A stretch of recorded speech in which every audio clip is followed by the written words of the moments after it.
In the dark, open waters of the Atlantic lies an area that evokes fear and fascination. An area so notorious for swallowing up ships, planes, and their crews that some call it the Sea of Doom. Bounded by Bermuda, Puerto Rico, and Florida, the Bermuda Triangle is the epicenter of unexplained phenomena. I don't see a way out. There's no way out of here. Nothing's working. Nothing makes sense.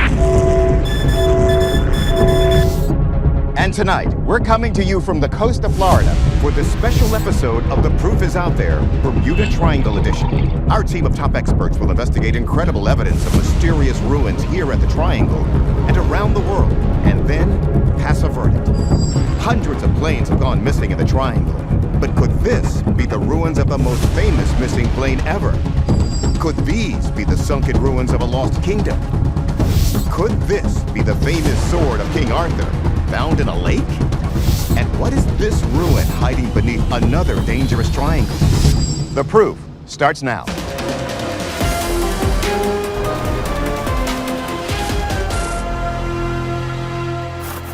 Good evening and welcome to The Proof is Out There, Bermuda Triangle Edition, coming to you from the Florida coast.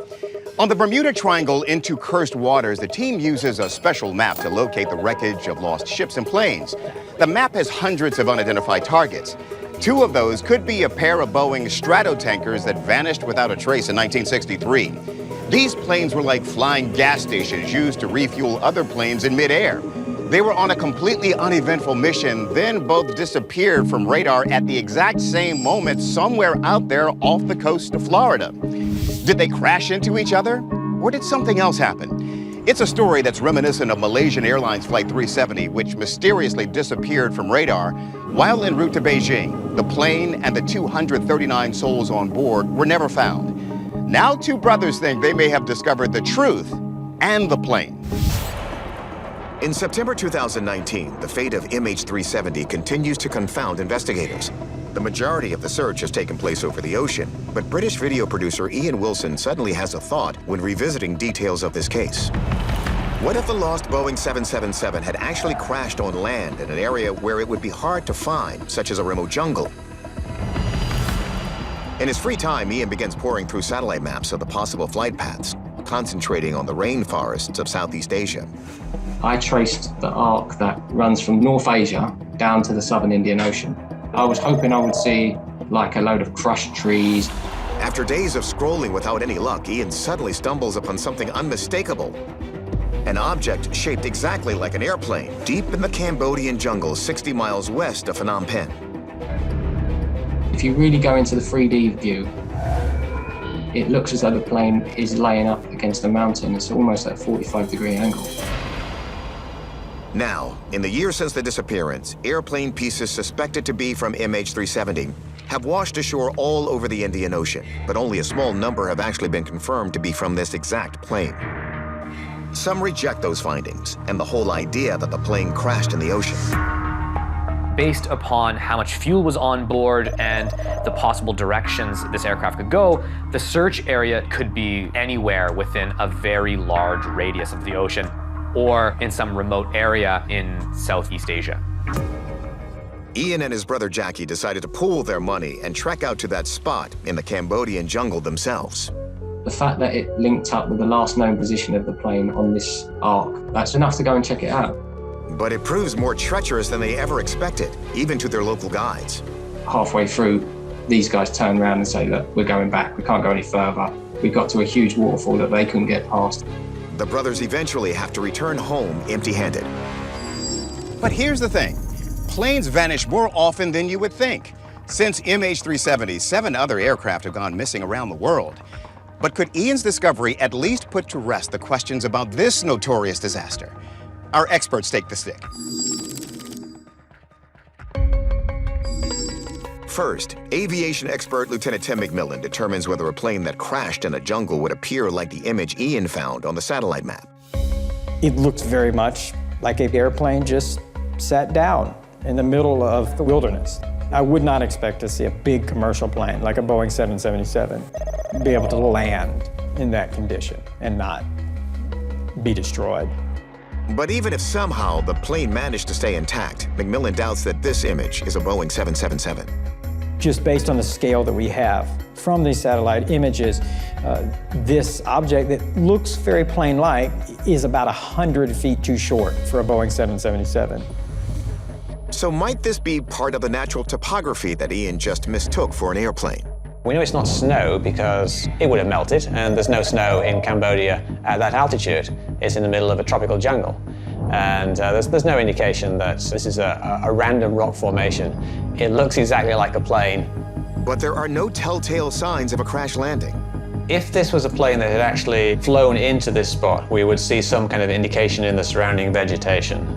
Mixed conclusion. Ian did locate a plane, just not on the jungle floor, but in the sky above it. I think this is certainly not MH370, so it's another plane. And it's just happened to have been caught in this satellite image. This is something that happens, surprisingly often. It just means there happened to be one caught on camera at that time. Our verdict, this is most likely a moving plane passing over Cambodia just as the satellite image was taken.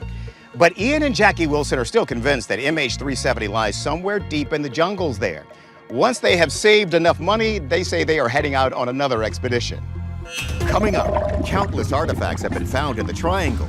But will this underwater sword blow them all away? And later, ruins deep in the triangle may be evidence of ancient civilizations. But could these 900-year-old ruins be proof that humans and dinosaurs coexisted? And they take this sculpture as proof that humans even domesticated dinosaurs.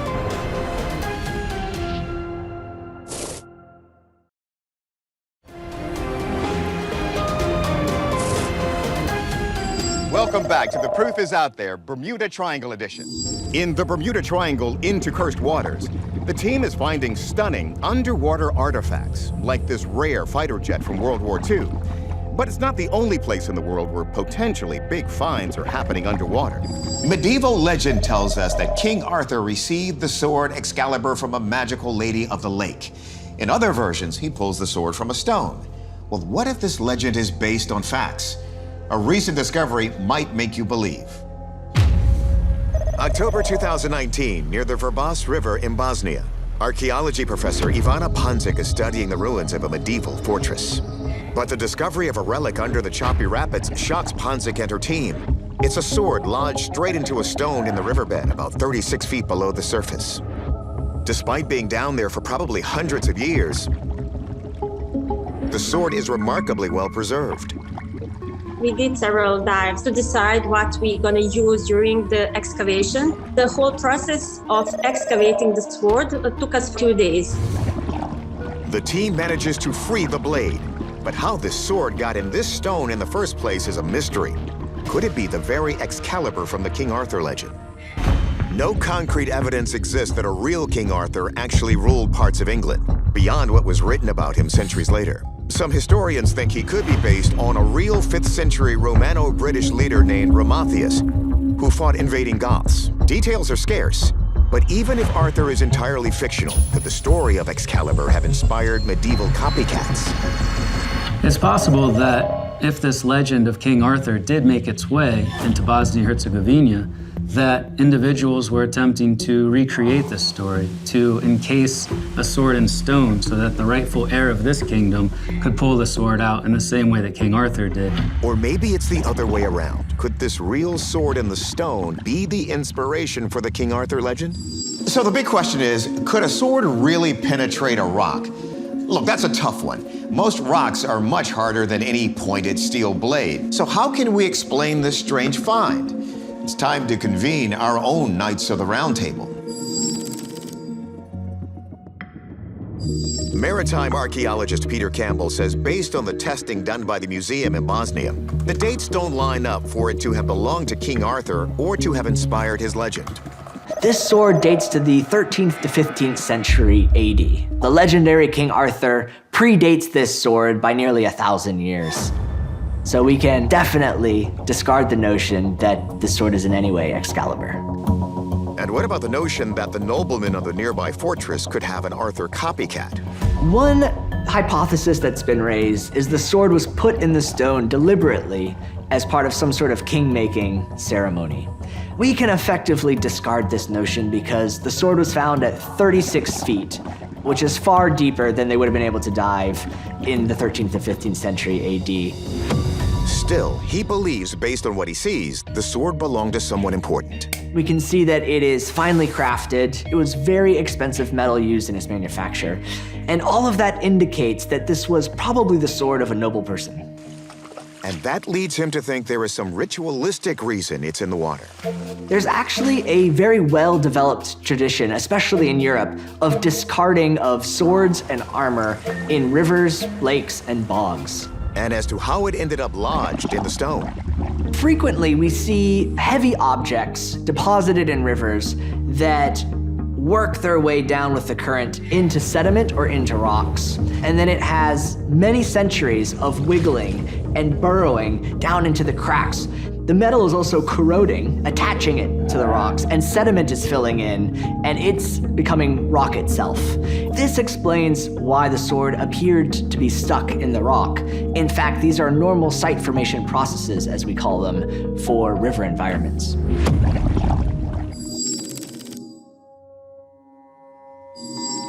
So, our verdict?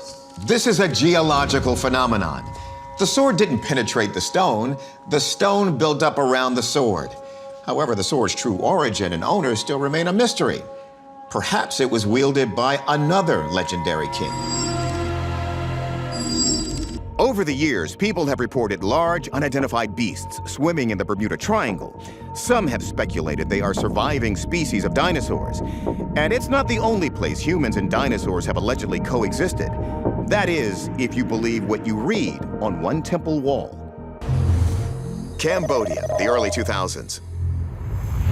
Deep in the country's northern jungles, the 12th century Ta Prohm Temple has undergone a series of renovations when the internet starts to buzz because of this. We have all of these carvings of very conventional animals, and then we have what looks like a stegosaurus. Zoom in, and it sure looks like a dinosaur. It seems to have the tail, the spikes running along the back, and it raises a lot of questions. How do we get a dinosaur present on this temple when these dinosaurs went extinct at the beginning of the Cretaceous? That is, unless you believe in a different history of the Earth. There's a subset of creationists called young earthers, and they believe that God created the Earth 10,000 years ago, and they take this sculpture as proof that humans and dinosaurs lived at the same time. And not just that they lived at the same time, but that we even domesticated dinosaurs. Fun fact, the word dinosaur and the whole field of paleontology didn't evolve until the 1840s. Before that, scientists struggled to find other explanations for gigantic fossilized bones. Some were even thought to be the remains of ancient giants. But what will this case reveal? Let's ask our experts. First, is this carving even legit? Some people have suggested someone made a new carving that looked like a stegosaurus as a hoax. But the column it's on, you can see the depth of the carving is the same in each one of them. So if someone was going to take a carving out and put a new carving in there, it would have been deeper in the wall. So if this is no hoax, then what else could it be? Wildlife biologist Stephanie Shuttler has an idea. My guess is that it's a rhinoceros. People, when they think about rhinoceroses, they think about the horn, obviously, and this carving doesn't seem to have the horn, but the Javan rhinoceros, the females actually don't have horns. So that's what I think is going on here. But that still doesn't explain those quintessential Stegosaurus plates. Barnhart says the outer ring of the carving holds the key clue. Look at these things around here. These are floral designs. The Khmer loved to make very busy pieces of art like this. So when there was negative space, they put leaves in there to balance it out. That's what these are. These are leaves. Barnhart agrees that the motif depicts a living animal. He just doesn't see a rhino. I have been to that temple, and right there, not 100 yards from that temple, are grazing water buffalo today. And those water buffalo have the same kind of horns.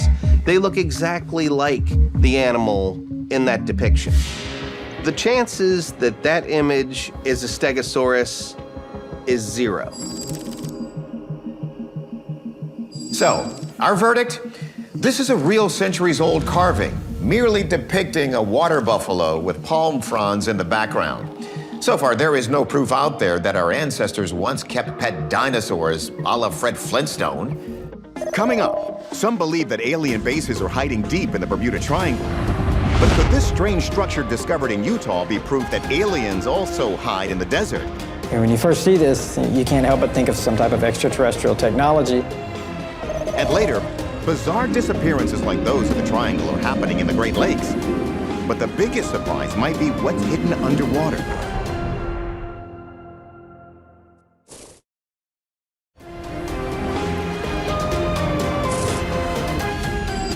Welcome back to The Proof Is Out There, Bermuda Triangle edition. While a wild theory, it's been speculated that extraterrestrials use the ruins buried at the Bermuda Triangle as a base to communicate with us. But could this strange discovery in the Utah desert be another means of alien communication? November 2020, the Red Rock Desert of southern Utah. A helicopter crew and state biologists are counting bighorn sheep when something catches their eye. They land and make this astounding discovery. A large, shiny silver object tucked into an almost inaccessible canyon. This is wild. Look closer. From every angle, it's clear this thing does not belong here. Utah keeps its location secret, but news leaks out on social media, and it's quickly labeled the Utah Monolith. U.S. Army vet David Serber takes all the secrecy as a challenge. I'm like, okay, I'm gonna find this place, right? It was probably 11 p.m. and I drove for 6 hours straight through the night to try to get there.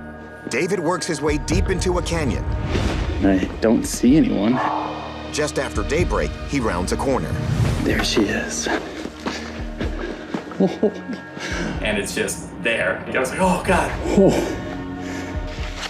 And it was just a really cool experience to have a few minutes alone with it. There are a few things more iconic than a monolith, whether we're talking about the monolith that started 2001: A Space Odyssey, or the obelisks of ancient Egypt. So when this mysterious metal monument popped up, it really sparked people's imagination. The idea being that possibly one of the ways that aliens would contact us would be to leave an information-laden monolith for us to investigate and discover. One focus on the internet was whether the monolith was constructed with alien building materials. The belief was that they are comprised of something called a metamaterial or a metametal. Metamaterials are engineered to have properties not found naturally on Earth. Special composites of metal strands and ceramics are created to absorb radar for stealth technology. And there are reports from reputed UFO crash sites that the craft contain alloys that give them anti-gravity and cloaking characteristics. Accounts of alien metamaterials went mainstream in 2017 with a New York Times article.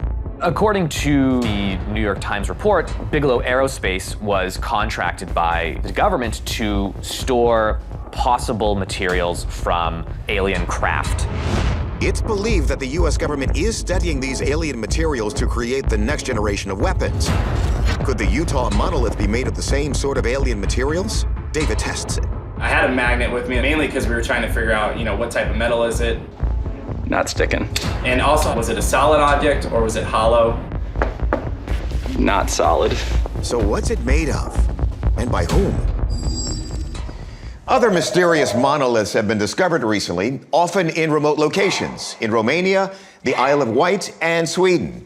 Are these objects some sort of alien calling card? Or could they be the product of a very creative and very human mind? And when you first see this, you can't help but think of some type of extraterrestrial technology. However, there's nothing about what we're seeing in this video that leads me to believe it's manufactured from any kind of exotic materials. Unlike reports of UFO metamaterials, the monolith doesn't defy gravity, and it's definitely not cloaked. In person, David noticed fingerprint smudges and ragged corners as well as other signs of terrestrial construction. The telltale signs of those rivets would make me believe this is man-made, no matter how kind of anomalous its appearance is. For McMillan, that's the giveaway, the signs of ordinary earthbound metalwork. If it is human-made, Kathy Strain has an idea why someone went through all the effort to put it in the middle of nowhere.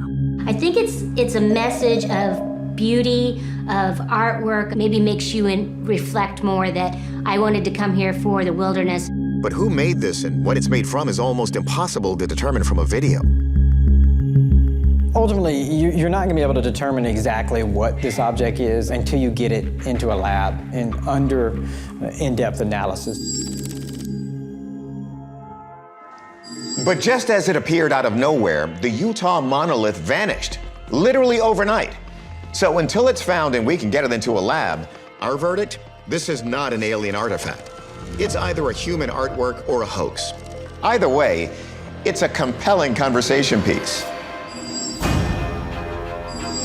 Hundreds of miles from the Bermuda Triangle is another area known for strange disappearances and bizarre sightings called the Lake Michigan Triangle. It's here that a mysterious discovery was made. We all know about Stonehenge, one of the ancient world's great mysteries. But one discovery right here in North America has raised a provocative theory that something similar might exist at the bottom of Lake Michigan. 2007. Near Traverse Bay, Michigan. Underwater archaeologist Dr. Mark Holley and his team of divers are scouring the lake bottom. We were out looking for a specific shipwreck. It's just flat sand for as far as you can go, and it's just very eerie. Instead of a wreck, they stumble across something much older.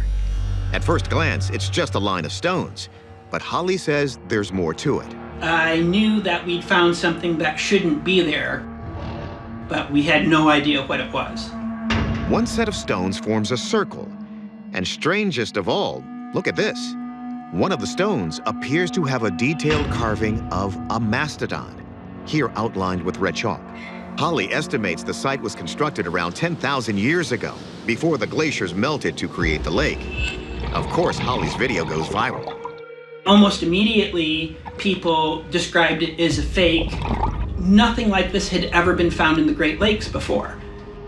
Real or not, the discovery becomes known as the Lake Michigan Stonehenge and raises the question, was it made by the same people who built England's famed structure?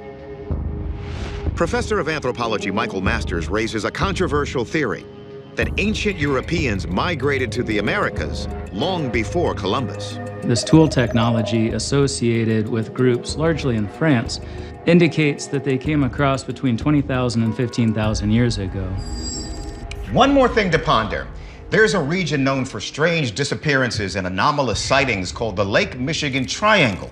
Early reports put the find there, but Holley now says it's north in Grand Traverse Bay. So what do our experts have to say about this fascinating find?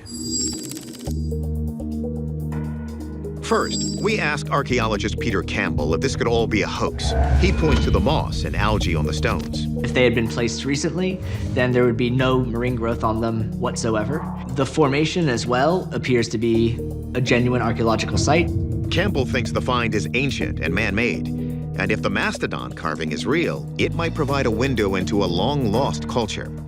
It's possible that this really had some sort of religious connotation and perhaps a religious offering or ritual related to the hunt. But still, how did they carve that image into granite rock? Anthropologist Kathy Strain says it would have been difficult, but very doable. So in order to make a petroglyph, it's a very simple process. It is taking a rock and pecking at the patina that's on the outside of the target rocks. Granite is a hard substance, but no special tools would have been needed. Rock art appears around the world using a similar method, and none of those people had anything other than a rock. As far as comparisons to the English Stonehenge. Stonehenge is a group of rocks put into a circle for a religious purpose, and were very heavy to move, and we are still not entirely certain how they accomplished it. The rocks at the bottom of Lake Michigan are more in a line. Take another look at the arrangement of the Lake Michigan stones.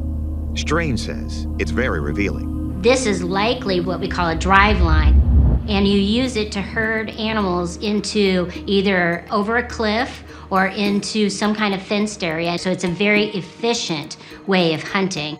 It would be the oldest drive or hunting line ever found. When the glaciers melted more than 10,000 years ago, they submerged the site at the bottom of Lake Michigan, preserving it to this day. And Campbell thinks it could be groundbreaking in other ways. If this is in fact a mastodon drawn on this rock, then it is a monumental discovery because this would be the earliest Paleo-Indian art that's been discovered so far. Our verdict? Well, Mark Holley definitely discovered something man-made. We think by early Native American tribes, not early European immigrants. But whether it was built for hunting or some other purpose, we can't know until it's studied further.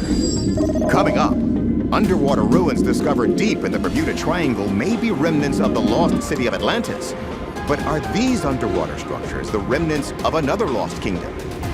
It really just was one of those wow moments. And later, experts want to know who made these bizarre spherical structures and why.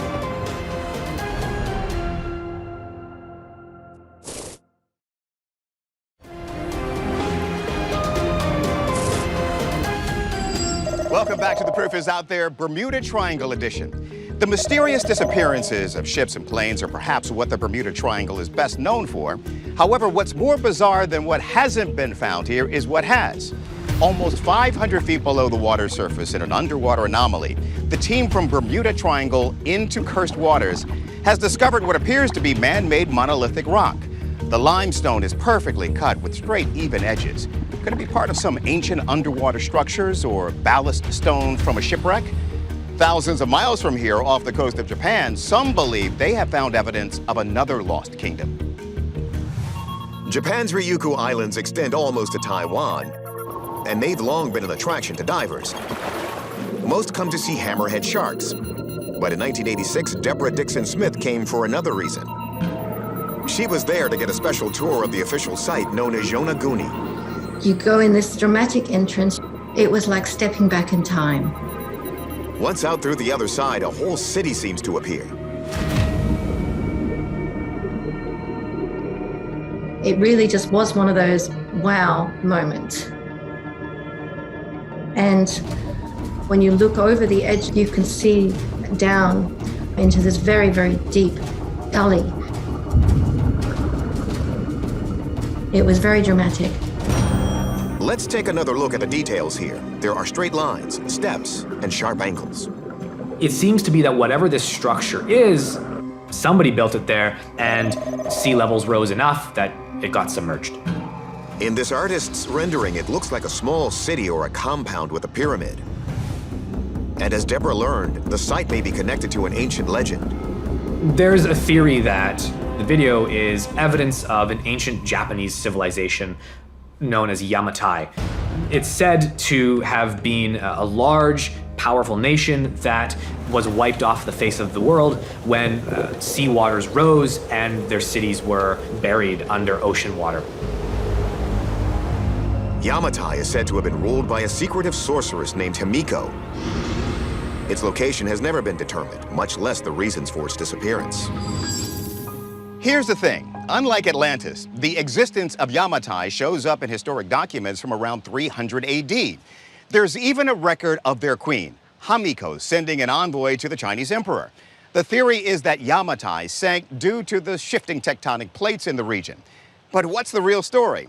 Let's see how our experts tell it.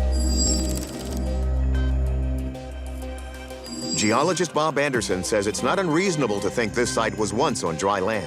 If you go back 20,000 years ago, the shorelines moved around to different places, so you can't rule out that that was above water. But did humans build it? The strongest evidence are those angles and steps. They seem too perfect to be formed by nature, at least to our eye. But it turns out that can happen naturally. These are the sorts of things that geologic formations can break into because of earthquakes or tsunamis as they move. Those plates break in very, very geometric forms. There's no reason to believe that they had to be cut by man. But if this is all natural, wouldn't we expect to see similar structures all over the planet? This site is a geological phenomena. I don't know of another area where that large of stones have been moved in that kind of formation. But that does not make it a structure. One big issue. Barnhart says these massive steps are actually larger than anything ever sculpted, carved, or constructed in the ancient world. And even though this is the most seismically active area of the entire planet, you'd still expect to find more evidence of a prior civilization if one had been here.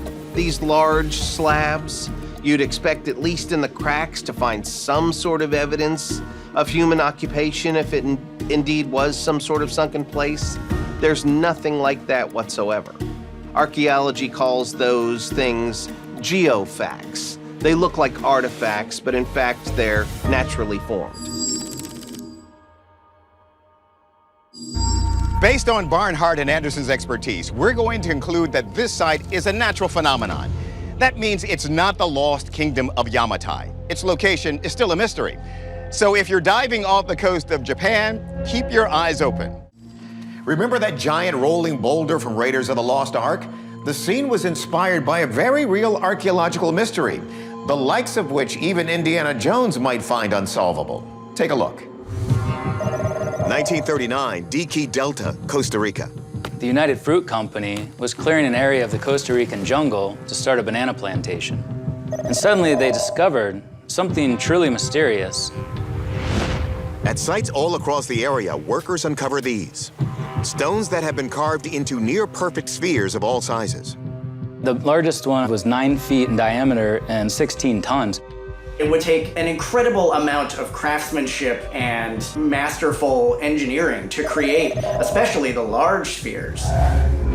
Many of the stones are within 5% of being perfect spheres, a difficult task to execute precisely even when using calibrated machinery.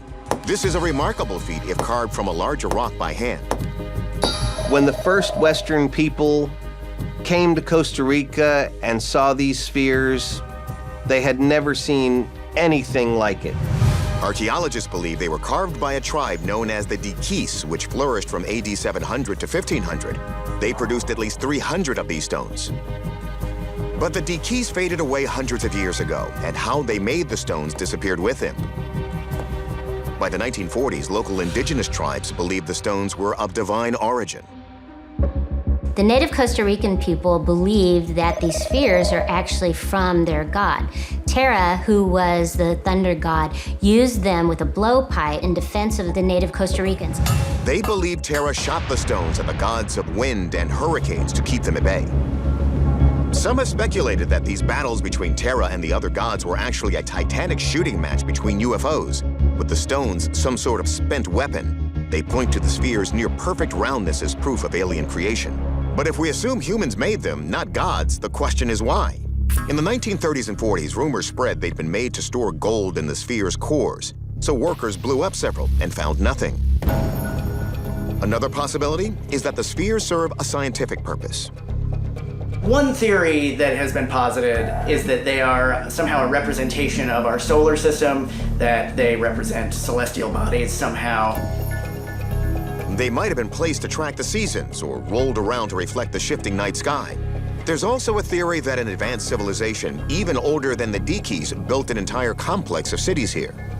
It wouldn't be a surprise if we uncovered other temples or other places out there that we just haven't found yet that may represent an older civilization that was there. Here's a twist. The Costa Rican stone spheres aren't alone. In 2016, an archaeologist uncovered this massive sphere in Bosnia. Then also, there are these in New Zealand. Let's see if our experts can solve this mystery without blowing anything up. We turn to archaeologist Ed Barnhart, who has seen the spheres himself. Most of them in Costa Rica now have been rolled into parks or they're in front of government buildings. It's part of the difficulty interpreting of what they are is the fact that they've all been rolled out of context. So if they once lined up with the stars, sun, and moon, we will never know. Why people made them may remain a mystery, but Barnhart thinks he knows how they were made. When I visited this location, I stopped on the bridge and looked down on the river, and I could see circular stones just like this. They're called concretions. A concretion is when minerals build up around a core like a pebble and then over years layer on concentrically, creating a round hard rock. Geologists think this is exactly how the spheres in Bosnia and others around the world likely formed. But Barnhart sees the hand of man in just how smooth and round the Costa Rican stones are. They weren't always perfectly circular, so they chipped it here, they chipped it there, and made it more circular. It took hundreds, even thousands of hours of scraping and polishing. Then they had to roll these rocks, some weighing 15 tons, to their sites. Barnhart takes this as a sign of a dynamic, thriving culture. But what happened to this culture remains a mystery. Those archaeological sites were once living cities. They were abandoned. Hundreds of years of forest came up, grew all around them. So, for the stone spheres, we're crediting natural forces and human industry, most likely by members of the Dikis culture. But why people carved and placed the stones is still unsolved. According to maritime lore, the Bermuda Triangle is full of massive openings in the sea floor called blue holes. Deep vertical caverns where historic Spanish ship laden with gold allegedly buried crew members at sea. While the triangle is not a hotspot for treasure hunters, the tombs of the ancient Egyptian pharaohs have drawn thousands since the discovery of King Tut's tomb almost 100 years ago. But as you'll see in this next video, one group found more than they were bargaining for. A group of treasure hunters is battling heavy winds in the Egyptian desert in search of lost pyramids. It's May 2013, and the team is working with amateur satellite archaeologist Angela Mickle, who's directed them to these coordinates. It was a very large triangular mound, and I was like, wait a minute, this could be undiscovered. Suddenly the wind picks up, and the team is stopped in its tracks by the sound of a whisper in the air.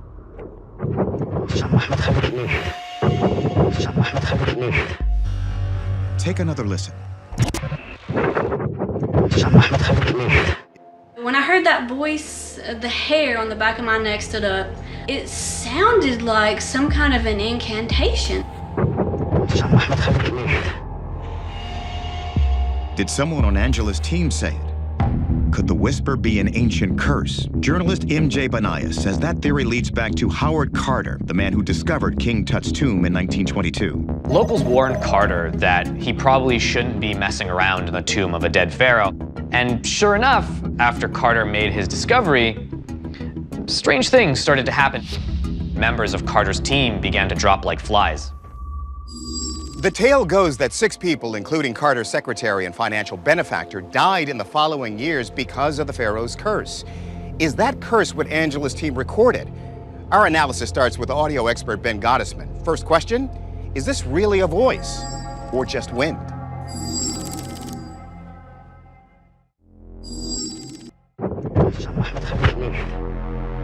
So here's wind, right? Which you can see is this extremely intense, low frequency chunk.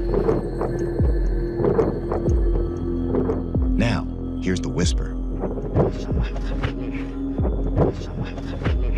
Next, Gottesman compares the sound of the whisper to a human voice. Here's a human S sound. Now listen to the whisper. Just looking at the spectrogram, the hissiness of the S's matched what we humans produce.